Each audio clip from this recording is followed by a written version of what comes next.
तो hello everyone, तो आप सभी लोग आरआरबी रेलवे की विभिन्न एग्जाम की तैयारी कर रहे हैं और मेरे पास कई सारे मैसेज आ गए हैं कि सर आरआरबी ग्रुप डी की वैकेंसी 70,000 कहाँ गई। क्योंकि रेलवे ने अभी तक इस पे चुप्पी साध रखी है, चाहे वो कोर्ट केस को बात को है या फिर वैकेंसी को आगे के प्रोसेस की बात करें। एज में छूट, भाई ये कहाँ गई? ये एज में छूट की बात कही जा रही थी, वो भी कहाँ गई? और ट्रेड में सब्जेक्ट ये भी कहाँ गया? क्योंकि आप जानते हो कि बहुत समय पहले ये कहा गया था कि एज में छूट मिलेगी और ट्रेड भी लागू होगा, तो ये बच्चों के साथ एक धोखा ही तो है। और अगर ये धोखा है, जैसे आप जानते हो कि अभी आप लोगों की ग्रुप डी में वैकेंसी आई थी, ठीक है, आप लोगों की ग्रुप डी में कितनी आई थी वैकेंसी? आप लोगों को यहां पर देखिए स्पष्ट दिखाई दे रहा होगा कि लगभग 32,000 वैकेंसी आप लोगों को आरआरबी ग्रुप डी में दी गई थी। लेकिन इस वैकेंसी को बढ़ाया नहीं गया, ये वैकेंसी 32 की 32,000 रह गई। और जबकि फॉर्म कितना बढ़ गया? 1,08,00,000 फॉर्म पड़ गया इस वैकेंसी के सापेक्ष। अब समझिए वैकेंसी कितनी कम है और फॉर्म कितना ज्यादा हो गया। तो इस पर रेलवे को विचार करना चाहिए और रेलवे को वैकेंसी बढ़ानी चाहिए। इसके बाद दूसरी बात, आपने आरआरबी एएलपी का नोटिफिकेशन निकाला था 2025 का, इसमें एज आप देखिए आपने 18 से 30 ही रखा, जबकि आपने पिछली बार जो जनरल की एज थी वो 18 से 33 रखी गई थी 2024 वाली वैकेंसी में। आपने कहा था कि 2024 में वैकेंसी जो है ये 4-5 साल बाद आई है, तो इसमें हम रिलैक्सेशन दे रहे हैं कोविड की वजह से 3 साल का।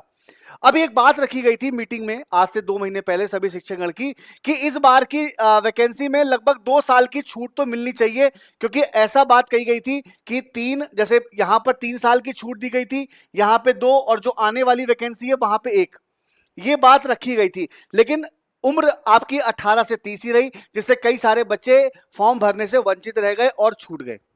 इसके बाद अगर हम बात करें, जो अभी आप लोगों की टेक्नीशियन की वैकेंसी आई है, इसमें आपकी उम्र जो दे रखी है वही है भैया 18 से 30, क्योंकि इसमें टेक्नीशियन ग्रेड 3 में ही सबसे ज्यादा बच्चे होंगे और वैकेंसी भी इसी में ही होंगी।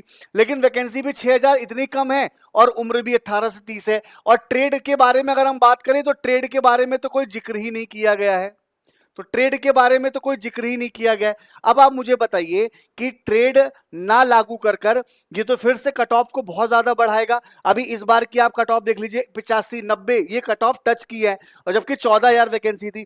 इस बार तो वैकेंसी केवल 6,000 है, मात्र आधी भी कम है, और ट्रेड भी लागू नहीं करेंगे तो क्या हाल होगा। तो गवर्नमेंट पर इसको विचार करना चाहिए। तो ये कुछ बातें हैं जो एक बच्चों की तरफ से बोला गया है कि इस बार मिनिमम 2 साल की छूट मिलनी चाहिए एज रिलैक्सेशन में। देखिए बच्चों, आप सभी की जो बातें हैं वो मैं रख सकता हूं, बाकी आप लोग इस वीडियो को दूर दूर तक सभी टीचर से बात करिए कि भाई मिनिमम 2 साल की छूट करवाइए रेलवे से। क्योंकि रेलवे में कई सालों के बाद भर्ती, अभी जो कैलेंडर रेलवे फॉलो कर रही है 2024 से कर रही है, तो 2019 से 24 के बीच में जितने बच्चे थे वो तो रह ही गए ना। ट्रेड लागू करवाइए टेक्नीशियन में, तभी बच्चे उसकी कट ऑफ कम होगी। क्योंकि आप देखिए जैसे एएलपी में बात करेंगे, पार्ट बी में आप लोगों के लगभग 45% बच्चे जो हैं बच्चे वो फेल हो गए। अगर कहीं वहां पर टेक्नीशियन की वैकेंसी ऐड होती 14,000 वाली, तो आप देख लेता वहां पर जो कट ऑफ थी फिटर टेक्नीशियन, तब ट्रेड की कट ऑफ 50-50 40-40 नंबर भी चली जाती। तो कहीं ना कहीं ट्रेड का लागू होना बहुत जरूरी है। और ग्रुप डी में वैकेंसी बच्चे बढ़वाओ, क्योंकि आपको पता है कि वैकेंसी यहां पर बहुत कम है। तो ये 3 प्रमुख मांगे हैं जो मेरी गवर्नमेंट तक है। तो मैं सरकार के जो भी प्रमुख अधिकारी हैं या माननीय रेल मंत्री जी से बस यही एक बात कहूंगा कि इन 3 प्रमुख बिंदु पर काम करा जाए, नहीं तो ये वैकेंसी फिर से खराब हो जाएगी और इसकी कट ऑफ बच्चों तक नहीं जाएगी और सारे बच्चे जो हैं वो इससे वंचित रह जाएंगे।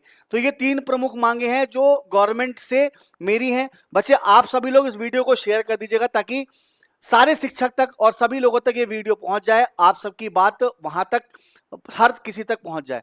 तो एक छोटी सी पहल है जो शुरुआत की जाती है, चलिए देखते हैं ये पहल कहां तक चलती है। बाकी आपकी क्या राय है कमेंट सेक्शन में कमेंट करके जरूर बताइएगा। मिलते हैं आपसे नेक्स्ट अपडेट में। Thank you so much.